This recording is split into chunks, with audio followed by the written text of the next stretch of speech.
कभी कभी हीरो फिल्मों में नहीं, असल जिंदगी में जन्म लेते हैं और वो अपनी कहानी खुद नहीं बनाते, उनका बलिदान बोलता है। 20 मार्च 2026 का वो दिन था। देहरादून की एक उफनाती हुई नदी, तेज बहाव था, जानलेवा पानी था और मौत से जूझता हुआ एक जवान साथी मदद के लिए चिल्ला रहा था। हर सेकेंड उसके जीवन का आखिरी पल बनता जा रहा था। तभी बिना एक पल सोचे यूपी के गाजीपुर का 25 साल का वो लड़का, जिसका नाम कैप्टन प्रशांत चौरसिया था, सीधे मौत की तरफ छलांग लगा देता है। वह अपनी जान की परवाह नहीं करता है, ना ही बहाव का डर देखता है। बस एक सोच थी, साथी को बचाना है। उसने डूबते हुए जवान को बचा लिया, लेकिन किस्मत एक ऐसे मोड़ पे खड़ी हो जाती है कि उस सच्चे हीरो को अपने आगोश में ले लेती है और वह जवान धारा में फंस जाता है। और दोस्तों, उसका बचना लगभग नामुमकिन सा हो गया था। नमस्कार दोस्तों, मेरा नाम पंकज है। आपके सामने एक छोटी सी रिक्वेस्ट कर रहा हूं, प्लीज चैनल को सब्सक्राइब कर बेल आइकन को प्रेस जरूर करिएगा, क्योंकि कहानी बहुत ही दयनीय, दर्दनाक है, बहुत ही मोटिवेट करने वाली है दोस्तों। चलिए कहानी को शुरू करते हैं। कहानी के अंत में कमेंट करके जरूर बताइए कहानी आपको कैसी लगी और कहानी के बारे में आप क्या सोचते हैं। चलिए दोस्त, कहानी को शुरू करते हैं। कैप्टन प्रशांत कुमार चौरसिया का जन्म उत्तर प्रदेश के गाजीपुर जिले के जमानिया कस्बे में हुआ था। उनके पिता श्री पुरुषोत्तम चौरसिया और माता श्रीमती सुमन देवी हमेशा अपने बेटे को देश की सेवा के लिए सपना देखते हुए देखा था। प्रशांत बचपन से ही एक होनहार और होशियार बच्चा था। उसकी प्रारंभिक जो शिक्षा हुई थी जमानिया के ही सेंट मैरीज स्कूल से उसने अपनी पूरी पढ़ाई पूरी की थी। स्कूल से वर्दी तक का सफर उसकी आंखों में हमेशा सपना चमकता रहता था। उसकी मेहनत रंग लाई। आज से करीबन 4 साल पहले यानी 2022 में उसका एनडीए नेशनल डिफेंस अकादमी में सिलेक्शन हो जाता है। इस कामयाबी पर घर और परिवार के लोग और गांव के लोग को बहुत ही गर्व होता है और खुशियों का माहौल था। पिछले साल प्रशांत कुमार चौरसिया की बहन की शादी बहुत ही धूमधाम से हुई थी। सब कुछ परफेक्ट चल रहा था, लेकिन दोस्त, किस्मत को, नियत को कुछ और ही मंजूर था। तारीख थी 20 मार्च साल 2026। देहरादून में भारतीय सेना का एक अहम अभ्यास चल रहा था, ट्रेनिंग एक्सरसाइज। जवानों को नदी पार करने की एक खास ट्रेनिंग दी जा रही थी। तभी अचानक एक पल ऐसा आता है कि एक जवान नदी पार करने में उसका संतुलन बिगड़ जाता है और वह नदी की लहरों में फंस जाता है। पास खड़े प्रशांत कुमार चौरसिया उस जवान को देखते हैं तो अपनी जान की परवाह किए बिना एक पल भी अगला नहीं सोचता है और तुरंत नदी में कूद जाता है। पानी का बहाव बहुत डरावना था। प्रशांत के हौसले कहीं ज्यादा उससे बुलंद थे। उसने अपनी पूरी ताकत लगा दी और अपने साथी को सुरक्षित बाहर निकाल लिया।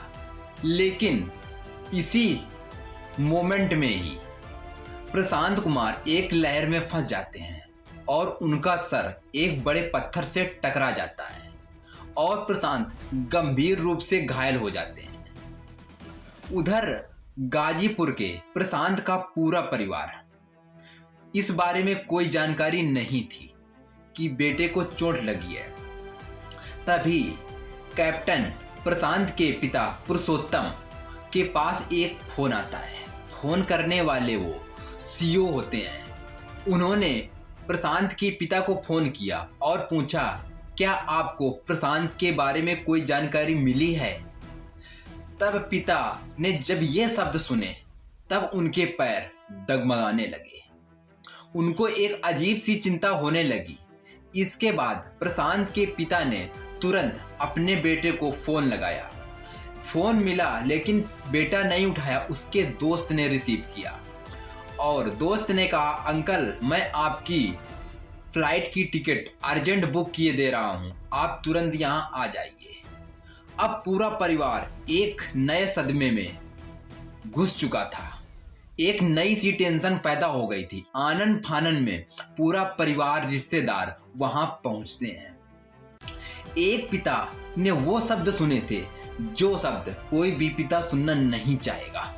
आर्मी हॉस्पिटल में उस जवान का इलाज चल रहा था। डॉक्टरों ने पूरी कोशिश की बचाने की, लेकिन वो अपने मुकाम में असफल रहे। 20 मार्च को ही जिंदगी और मौत से लड़ रहे कैप्टन प्रशांत ने अपनी आखिरी सांस ली। बेटे की शहादत की खबर जैसे ही गाजीपुर पहुंचती है तो पूरी खबर सुनकर के गाजीपुर पूरा हर आंख नम हो जाती है। माँ जब यह खबर सुनती है तो बेसुदा हो जाती है। जब पिता के कानों में यह खबर जाती है तो उसका शरीर पूरा शून्य पड़ जाता है। सोमवार का वो दिन था। हर एक आंख नम थी और पूरा तरह से सन्नाटा पसरा हुआ था। कैप्टन प्रशांत का पार्थिव शरीर देहरादून से विशेष विमान द्वारा बाबतपुर एयरपोर्ट लाया जाता है। वहां से सेना के एक विशेष ट्रक द्वारा यह उनका पार्थिव शरीर धीरे से उनके घर पहुंचाया जाता है। दोस्तों, जब ये पार्थिव शरीर उनके घर पहुंचाया जा रहा था तो सड़क में बस एक ही नारा गूंज रहा था, अमर रहे देश का जवान, कैप्टन।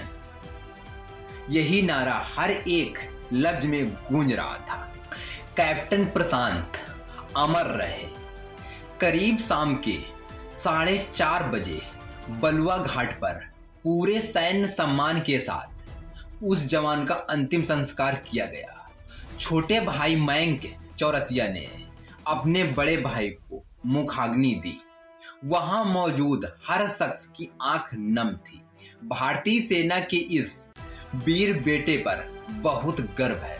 सूर्य कमांडर जो लेफ्टिनेंट जनरल निशित सेना गुप्ता और सूर्य कुमार सभी रैंक के अधिकारी वहां मौजूद थे। इस सर्वोच्च बलिदान को भावभीगी श्रद्धांजलि अर्पित की गई। सेना की ओर से यह कहा गया, इस दुख की घड़ी में हम सब एक साथ हैं, एकजुट हैं।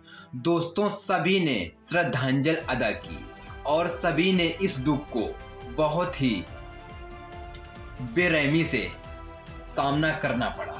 दोस्तों, ये इस कहानी के माध्यम से आप लोगों को जागरूक करना है कि एक जवान कैसे अपनी जान को जोखिम में डाल करके दूसरे जवान की जान बचाता है। दोस्तों, आप लोग भी श्रद्धांजलि जरूर दीजिएगा। दोस्तों, यह कहानी आपको कैसी लगी कमेंट बॉक्स में कमेंट करके जरूर बताइए। Thank you for watching video. जय हिंद, जय भारत।